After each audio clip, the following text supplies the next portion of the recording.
misalkan begini, seseorang ditakdirkan lah ya, ditakdirkan menjadi seseorang yang sukses atau kaya.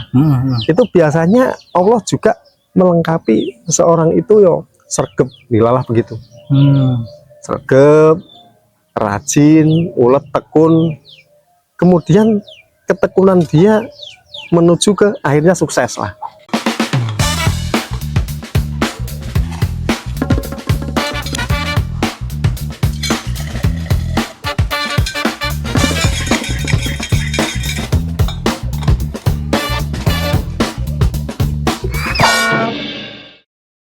Assalamualaikum warahmatullahi wabarakatuh. Waalaikumsalam. Gimana kabarnya? Alhamdulillah hari ini sehat. Maaf ini kembali ngeributi. Ya nggak apa-apa, soalnya kan memang ini sudah istilahnya sudah menjadi agenda yang saya harus meluangkan waktu sedikit Gitu ya, terima kasih. Nah, kira-kira hari ini sudah membawa satu tema atau belum ini Mas Yan? Iya, untuk episode kali ini ya, saya ini kemarin nonton podcast. Jadi ada orang namanya, sebutannya itu Prof Gema. Prof Gema. Belum pernah dengar? Belum pernah itu. Orang ini sekitar 3 bulan terakhir mungkin. Itu agak banyak dicari lah di YouTube lah. Dia dipanggil di beberapa podcast, disuruh jadi narasumber gitu ya. Jadi orang ini pertama muncul ini, yang saya tahu ini ya, yang pertama kali saya lihat itu beliau ini ngomong tentang ekonomi. Jadi pada waktu itu sekitar 3 bulan yang lalu lah, 3 atau 2 bulan yang lalu, ekonomi Indonesia ini sedang nggak baik-baik saja. Kata beliau. Itu bukan memang gitu. Katanya seperti jadi dolar turun, dolar naik. Terus harga saham anjlok begitu. Kebanyakan orang di medsos itu menghujat pemerintah. Kebanyakan orang. Nah ini Prof Gema muncul dengan pendapat yang berbeda.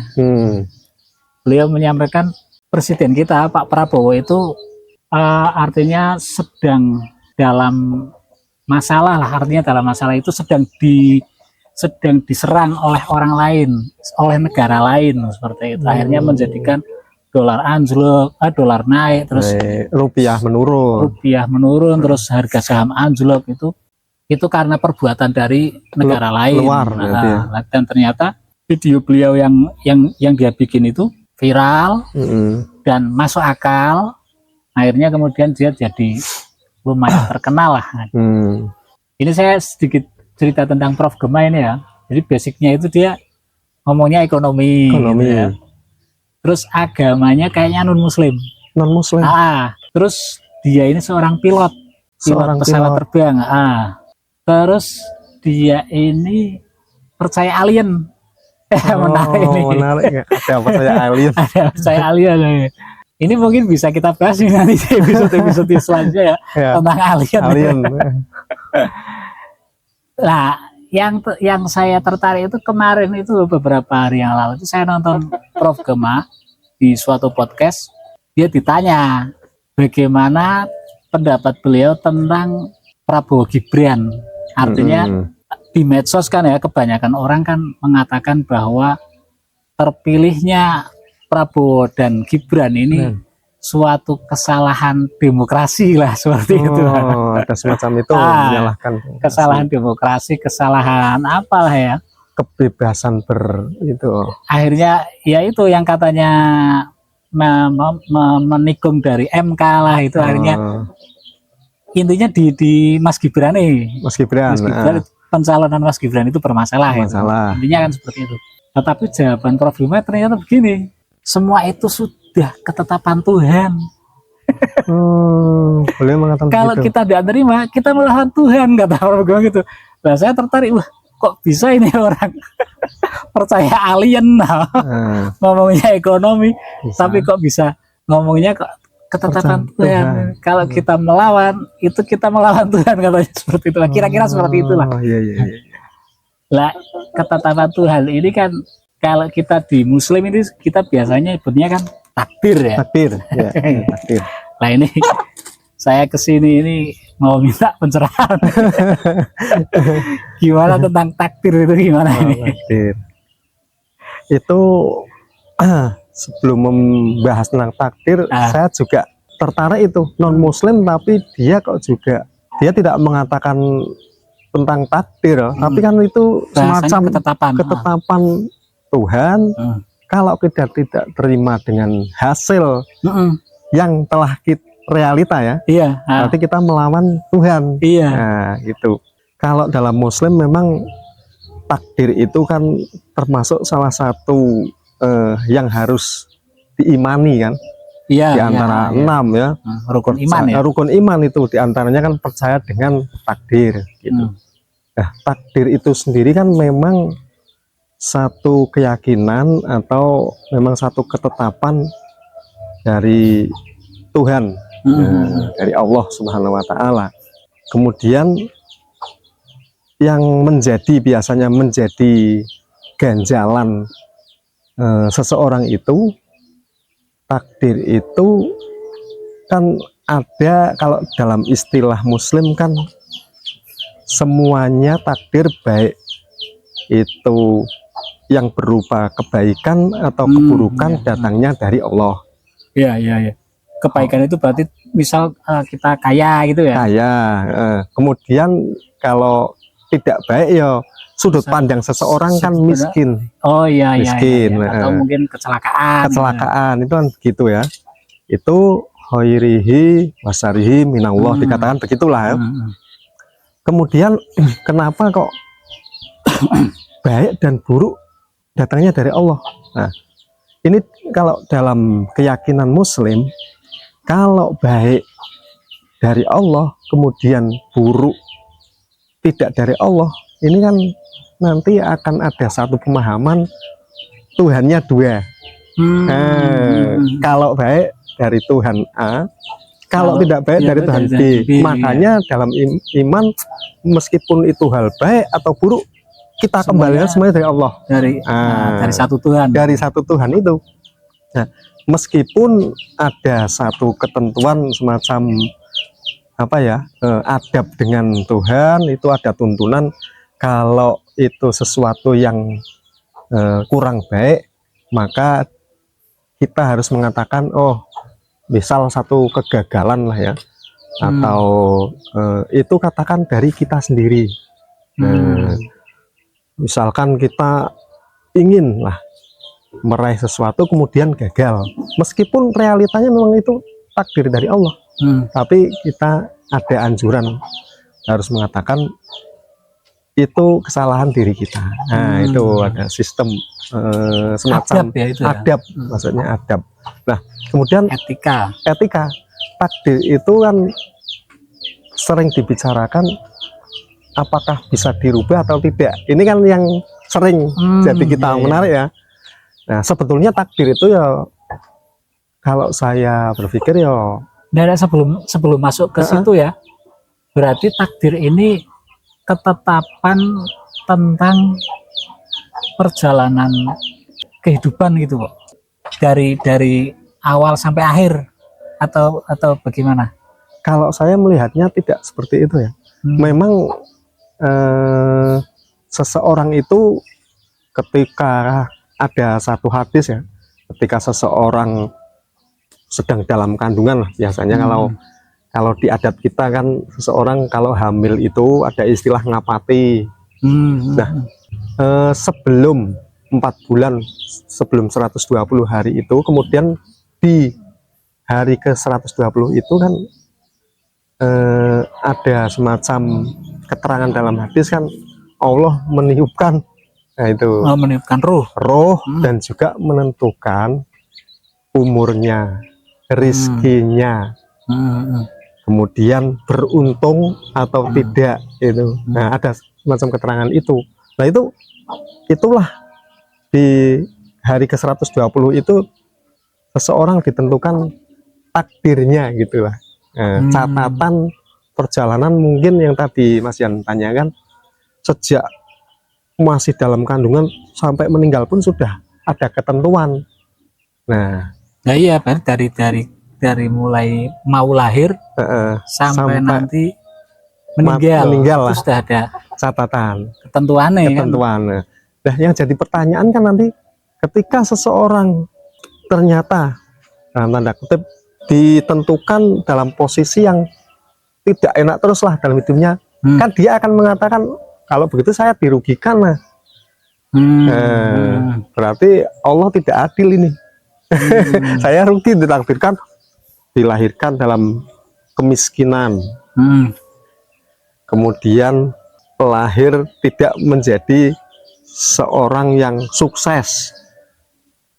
Kan itu posisi-posisi yang menurut sudut pandang, sudut pandang kita tidak baik, itu tidak menyenangkan. Ya, itu kan begitu. Nah, itu gimana itu kalau seperti itu? Nah, itu memang sebetulnya takdir itu kalau menurut saya itu ya meskipun satu ketetapan yang menetapkan kan Allah, itu Tuhan ya. Allah yang menetapkan, tentu dia juga bisa merubah, menurut saya gitu. Bisa menetapkannya, tapi ya bisa merubah juga. Dia yang membuat, masa Allah tidak bisa merubah? Nah, kalau kita sebagai makhluk memang tidak bisa merubah takdir. Nah, itu. Kita sebagai makhluk tidak bisa merubah takdir. Tidak bisa. Tapi kalau Allah bisa. Terus kalau kita berusaha, misal saya ini miskin lah ya. Kemudian saya ingin merubah takdir saya menjadi kaya gitu. Terus saya berusaha sekuat tenaga, kerja keras gitu. Kalau itu gimana itu berarti? Nah itu lah yang menjadi satu pemahaman yang perlu kita pahami juga kan, selain ada takdir, Allah kan juga memberikan ruang ikhtiar itu. Nah, ruang ikhtiar itulah yang juga saya rasa nanti bisa mengarah pada perubahan itu. Nah, misalkan begini, seseorang ditakdirkan lah ya, ditakdirkan menjadi seseorang yang sukses atau kaya. Itu biasanya Allah juga melengkapi seseorang itu yo sergap, dilalah begitu. Sergap, rajin, ulet, tekun. Kemudian ketekunan dia menuju ke akhirnya sukses lah. Nah, meskipun belum berakhir lagi ke sananya ya. Nah, kesuksesan itulah yang disebut setelah terjadi itu, takdir itu, setelah terjadi itu namanya takdir. Seseorang melakukan sesuatu, kemudian berhasil, hasilnya itulah takdir. Takdir itu adalah sesuatu yang telah terjadi. Kalau belum terjadi itu, saya memaknai belum takdir itu. Belum takdir. Belum takdir. Aneh ya. Menarik. Takdir itu sesuatu yang telah terjadi. Misalkan begini, saya dalam kandungan ibu, masih dalam janin, kan belum tahu itu apakah laki-laki atau perempuan. Itu menunjukkan yang ranah manusia tidak memahami, tidak tahu. Ibu saya tidak tahu yang dalam kandungan apakah akan terlahir seorang laki-laki atau perempuan. Kemudian setelah wujud nyata lahir, seorang ibu melahirkan, oh laki-laki, itulah keputusan takdir, oh laki-laki. Nah, gitu. Takdir itu kan satu catatan yang memang wilayah Tuhan ya. Itu adalah wilayah Tuhan. Takdir itu memang satu wilayah yang milik Tuhan lah. Entah itu bisa dirubah atau tidak, itu memang wilayah. Nah, gitu. Enggak, soalnya kan begini, kadang sering kalau tadi dibilang takdir itu yang sudah terjadi, tapi kita pernah mendengar bahwa surga dan neraka seseorang itu sudah ditakdirkan. Padahal surga dan neraka itu kan belum iya, belum terjadi kan. Iya. Nah, itu kan menunjukkan bahwa Allah itu memang benar-benar berkuasa, artinya kehebatan, kemahabesaran Allah itu sejak lahir sampai kematian pun kok sudah ada runtut kejelasan. Itu kan menunjukkan bahwa dia merupakan benar-benar sang kholik. Dia tahu diciptakan, kemudian endingnya bagaimana, itu kan menunjukkan kebesaran Allah itu. Menurut saya begitu. Itu adalah takdir itu ya runtutan. Nah iya, yang sering saya lihat orang-orang mempertanyakan itu kan ketika manusia sudah ditakdirkan di surga atau di neraka, terus apa gunanya saya beribadah sekarang? Itu kadang saya mendapatkan pertanyaan seperti itu, melihat orang-orang mempertanyakan seperti itu. Iya, tapi sebetulnya karena yang mengatakan itu sebelumnya kan dia belum mengalami kan, masih dalam satu wacana, katanya surga neraka sudah ditakdirkan, ya sudah kita nggak usah berbuat apa-apa, kan kadang begitu. Sebetulnya makanya takdir itu saya mengatakan sesuatu yang telah terjadi. Ya nanti memang setelah kita bersama-sama, apakah kita di neraka atau surga, baru itu takdir. Sebelum seperti gini, seseorang naik kendaraan kemudian terjadi kecelakaan, terjadi musibah, aduh, pasti dia akan mengatakan, ya bagaimana ya, memang sudah takdirnya kan, karena sudah terjadi. Kalau dia belum terjadi, masih dalam ikhtiar perjalanan, ternyata dia selamat, dia yang tidak akan mengatakan. Takdir itu biasanya diucapkan ketika seseorang itu biasanya merasa dalam tanda kutip tidak diuntungkan. Biasanya begitu takdir itu, seperti kena musibah, kemudian dalam kondisi seseorang yang miskin lah ya. Allah itu gimana sih kok saya. Nah itu berarti kembali ke tadi tuh yang Prof Gema itu. Ya kita anggap pasangan presiden Prabowo dan Gibran ini sesuatu yang kurang menyenangkan kan, katakanlah seperti kurang itu. Menyenangkan. Terus beliau mengatakan ya sudah kita terima lah, terus kok apakah kita terima saja begitu terus atau bagaimana? Nah makanya kan itu yang sudah terjadi, pemilihan sudah terlaksana, kemudian yang terjadi Prabowo dan Gibran, meskipun menurut sudut pandang seseorang itu ada kecurangan dan lain sebagainya, tapi itu semua tetap dalam ranah takdir Allah. Dia memang ditakdirkan pasangan Prabowo dengan Gibran ini jadi gitu. Adapun caranya terserahlah. Ya maksudnya sikap kita selanjutnya. Makanya setelah kita melihat, oh ternyata kok pemimpin kita ini kan masih ada kesempatan 5 tahun ke depan kita harus membenahi. Nah, begitu. Saya nggak akan memilih Prabowo dan Gibran lagi. Ternyata begini-begini. Nah, track recordnya begini. Nah, kinerja realita sekarang 5 tahun ke depan, oh kok kurang menyenangkan, saya harus ganti. Nah, kan begitu. Berarti itu apa? Masih dalam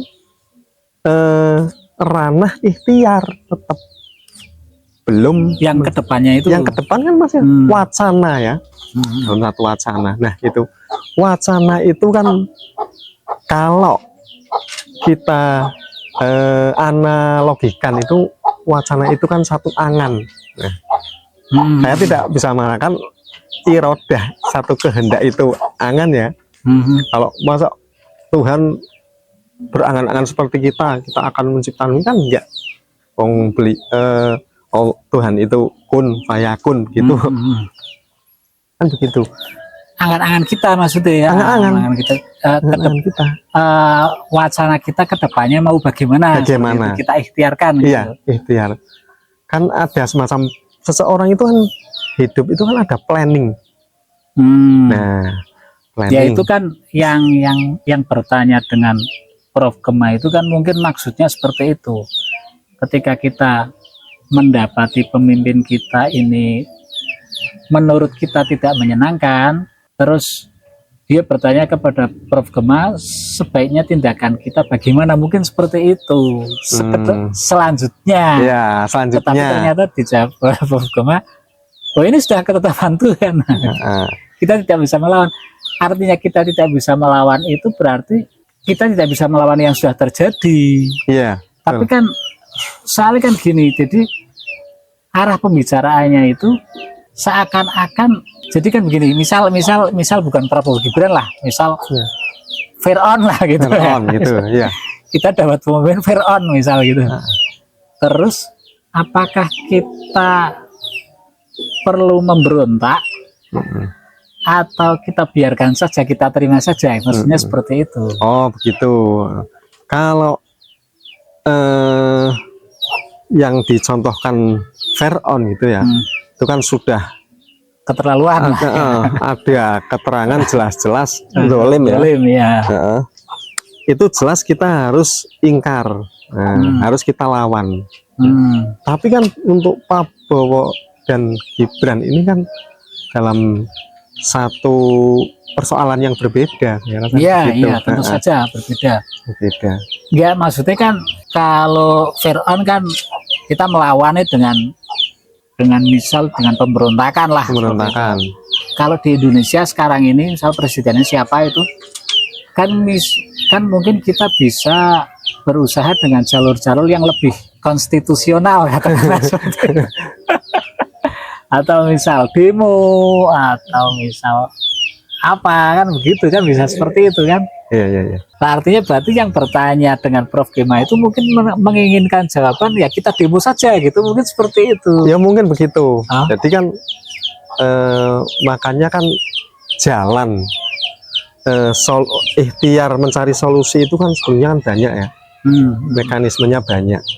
Ada yang mekanismenya memang harus dengan perang, kalau melawan Fir'aun gitulah katakan. Kemudian ada harus diplomasi secara dengan baik-baik, nah, kan begitu. Nah itu saja kan pernah dilakukan oleh Nabi Musa. Pertama berdialog dengan kaulan layinan, dengan ucapan yang lemah lembut. Itu Musa itu yang terkenal rambutnya serodok dan keras itu. Nah, terkenal pendekar. Itu kan begitu. Nah, Nabi Musa sendiri yang terkenal keras saja berdiplomasi dulu. Nah, tentu ya tidak semua orang itu bisa ya mencari solusi dengan jalan yang diplomatif ataupun solusi tanpa kekerasan, kan tidak semua orang bisa. Nah, biasanya ya orang itu kalau nggak cocok langsung frontal lah, demo, bakar. Nah itu kan biasanya begitu, tidak cocokan dengan pemerintahan. Nah, itu ya, kan demo juga kan ada aturannya, kalau ada aturannya kan. Tidak boleh anarkis, tidak boleh mengganggu ketertiban umum. Ya. Lah itu kan kembali lagi itu, kalau menurut saya memang takdir itu biasanya akan menjadi satu protes manusia ketika dalam kondisi tidak menyenangkan. Kalau seseorang dalam kondisi senang, dia tidak akan berpikir tentang takdir. Saya rasa begitu. Enggak, maksudnya gini, ketika kita berdemo, misalnya kita berdemo, itu apakah kita dianggap melawan takdir atau tidak? Oh enggak, makanya kan ada, kalau hal-hal itu ada kebatilan, kita kan diperintahkan untuk memerangi. Nah, kita diperintahkan untuk memerangi atau membenahi lah ya. Nah, kalau memerangi nanti disalahartikan perang pada pedang dan pistol lah begitu. Ya, artinya kan kita memang harus amar ma'ruf nahi mungkar. Kan begitu. Kalau ada kemungkaran, jalur yang dibenarkan lah ya. Tidak asal. Nah, makanya kan begitu. Takdirnya saat ini begini. Oh kok kayaknya ini banyak kekeliruan, ya kita luruskan. Nah, gitu. Seperti halnya kita seseorang lama sekali terjerumus dalam hal-hal kemaksiatan. Kemudian dia suatu saat merenung. Nah, merenung, kemudian, duh, saya kok hidupnya kayak gini terus ya, penuh dengan maksiat, dosa. Apakah Tuhan mau mengampuni saya? Kan itu juga menanyakan takdir itu sebetulnya. Apakah?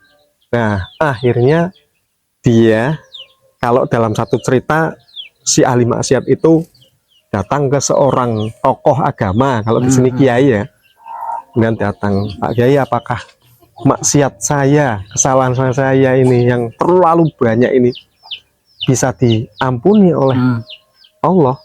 Yang pertama, tokoh itu, kiai itu menjawab, dah terlalu besar itu, mungkin susah. Nah, ya tidak terima. Kalau kisah-kisah itu kan diversikan setelah membunuh 99 orang, kemudian genep 100 karena tidak terima jawaban kiai itu, kiainya dibunuh langsung. Dibunuh. Saya mau tobat atau enggak? Bisa, mau, kan dia mau membenahi diri supaya benar. Akhirnya genap 100. Kemudian datang ke kiai lain, ulama lain, kemudian yang terakhir ini kiainya menjawab dengan bijak lah ya, katakan. Beliau menjawab, dosa sebesar apapun Allah itu maha pengampun. Akhirnya si ahli maksiat ini dengan jawaban yang memuaskan itu, dia bertaubat. Nah, akhirnya dia merubah jalan hidupnya dari maksiat menjadi taat. Itu kan juga takdir itu. Dia menyesali ya. Itu. Atau jangan-jangan kiai yang kedua ini sudah dengar tragisnya kiai yang pertama. Oh, begitu. Oh iya. Iya. Ya bisa juga. Bisa juga. Ya. Bisa juga begitu. Ini pertanyaan gue ya. Ya, akhirnya takut ya.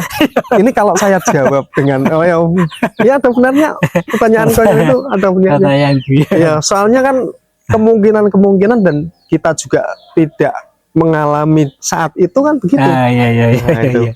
Nah, bisa jadi jalan juga. Bahkan kan dalam kisah itu kan orang yang mau taubat itu kan meninggal sebelum sampai ke rumahnya itu. Setelah dia mengatakan, ya Allah mengampuni, dia akhirnya bergegas menuju rumahnya. Kalau dalam versi modern naik motor gugup, akhirnya di perempatan tabrakan meninggal. Dia belum melaksanakan ibadah apapun. Nah, itu saking senengnya gitu. Saking senengnya, dia merasa girang. Saya setelah pulang dari sini, saya akan langsung taubat, mau melakukan sholat taubat, mau beribadah, harta saya akan tasarufkan untuk beramal. Nah, itu kan akhirnya dia meninggalkan dalam satu takdir hanya dengan niat. Nah, berarti intinya kita harus menerima takdir yang sudah terjadi. Kemudian apabila takdir itu kok kayaknya gak nyaman, nah ini satu takdir yang harus kita terima, kemudian kita merubah. Kan ada si ayat, nah, satu kaum jika ingin merubah, Allah tidak merubah suatu kaum itu. Innallaha la yughayyiru ma biqaumin hatta yughayyiru. Sehingga kaum itu mau berubah. Nah, ayat ini kalau saya waktu kecil itu diaplikasikan itu selalu ke arah pekerjaan. Pekerjaan saya seorang penjual cilok. Hasilnya kecil. Saya tidak nyaman, artinya tidak puas lah ya.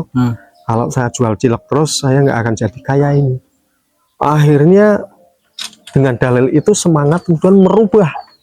Saya tidak cilok lagi lah, merubah pekerjaan. Nah, maklar mobil. Nah, maklar mobil. Langsung buka showroom. Tidak langsung buka showroom, maklaran dulu. Nah, itu begitu biasanya. ke arahnya situ. Nah, sebetulnya yo yang bahasa merubah ini ya hal yang buruk merubah ke baik, yaitu inna la yughayyiru, itu arahnya ke situ, merubah perilaku yang tadinya buruk menjadi perilaku yang lebih baik. Baik kan itu, yang tadinya maksiat menjadi taat, kan begitu. Dan yang merubahnya itu berarti masuknya ikhtiar tadi ya, ikhtiar. Nah, dalam ranah ikhtiar, nah, itu kan begitu. Nah, akhirnya karena mungkin ulama itu menjabah hal semacam itu jelimet, akhirnya katanya takdir itu sudah tertulis di sana. Kok begini-begini kita harus ikhtiar, akhirnya untuk ngedem-demi takdir itu dibagi dua. Ada takdir mubrom dan ghairu mubrom. Menurut saya itu ya nggak usah dibagi, yang memang menurut saya begitu. Lah, takdir yang mubrom yang nggak bisa dirubah, contohnya apa? Biasanya mencontohkan kan itu. Kan begitu. Ya mungkin ini saya tertariknya dengan tadi untuk ngedem-ngedem. Mungkin begitu. Saya bisa Pak mencontohkan misal takdir yang mubrom, yang tidak bisa berubah. Itu biasanya takdir wujud. Nah, saya sudah menjadi laki-laki, nggak bisa saya akan berikhtiar menjadi perempuan. Nah, ini jarang dikupas, jarang. Takdir itu biasanya persoalan hidup yang sering dibahas, persoalan hidup, baik itu ekonomi maupun pekerjaan dan lain sebagainya, gitu. Atau mungkin yang lebih apa namanya jelas, mungkin ini ya, apa, ras misalnya, ras betul. Ras Jawa tidak bisa dirubah menjadi ras Sunda lah, katakan, Eropa, Eropa. Kan ada sih mirip ras kulit putih. Kan kalau tadi yang apa namanya gender ya, laki-laki, kan sekarang soalnya banyak orang yang operasi jadi wanita. Nah, itulah yang disebut melawan takdir itu di situ. Kalau saya boleh mengatakan masuk dalam melawan takdir mubrom itu yang sudah paten, tidak boleh dirubah.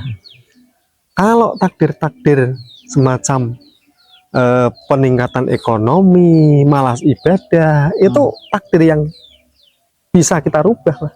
Artinya begitu. Bisa kita ikhtiarkan. Bisa kita ikhtiari. Begitu. Nah, itu akhirnya begitu. Sebetulnya yo malas dan taat itu ya saya rasa itu bukan, ya tentu kita mengatakan takdir itu kalau menilai seseorang. Kan baik dan buruk semua datangnya dari Allah. Hal semacam sudut pandang itu buruk datangnya dari Allah itu untuk kita ketika melihat seseorang melakukan keburukan, kita tidak boleh menyalahkan dia. Nah, begitu juga itu memang sudah takdirnya Allah, mungkin gitu kan, begitulah. Memang nah, orangnya. Kalau diri kita sendiri, kita nggak boleh mengatakan kita mencuri atau maksiat atau berzina, kemudian ini sudah takdirnya Allah, saya menjadi seorang pendosa, nggak boleh. Itu nggak boleh. Nggak boleh apa nggak bisa? Saya bilang nggak boleh itu mengatakan. Lah, masih bisa diikhtiari untuk diri sendiri loh ya. Kita ini pendosa. Lah, Allah ada lembaga pengampunan, Dia Maha Ghafur. Lah, apa gunanya? Lembaga pengampunan. Baru dengar ini. Allah itu kan punya lembaga pengampunan. Dia punya sifat Ghafur, kan begitu. Dia ada juga lembaga yang keras, memaksa, Qahar. Dia Maha memaksa. Nah, itu kan kalau kita seorang pendosa lah ya, katakan banyak maksiat, kemudian mengatakan ini sudah takdir Allah, berarti dia meniadakan sifat Ghafurnya Allah. Itu salah di situ. Salah di situ. pemerintahan kurang tepat, kemudian mengatakan takdir. Iya, takdir. Pemerintah saat ini ditakdirkan Allah jadi. Tapi ketika ada kezaliman atau kekurang tepat dalam pemimpinannya, kita harus membenahi. Bisa dibenahi, bukan tidak bisa dibenahi. Nah, tentu kalau kita ya selain ikhtiar juga berdoa. Kita kan muslim ya. Tapi dikira kita menggunakan istilah Tuhan itu itu masih diragukan keislamannya begitu. Oke. Itu Menarik. Nah, itu. Oke, sudah cukup ini kayaknya waktunya. Saya waktunya jemput sekolah. Terima kasih sekali lagi. Ya, sama-sama. Ya, mudah-mudahan ya pertemuan semacam ini yang bisa menjadi manfaat ya. Ya, amin. Banyak orang lah gitu. Oke, terima kasih. Assalamualaikum. Waalaikumsalam. Ya.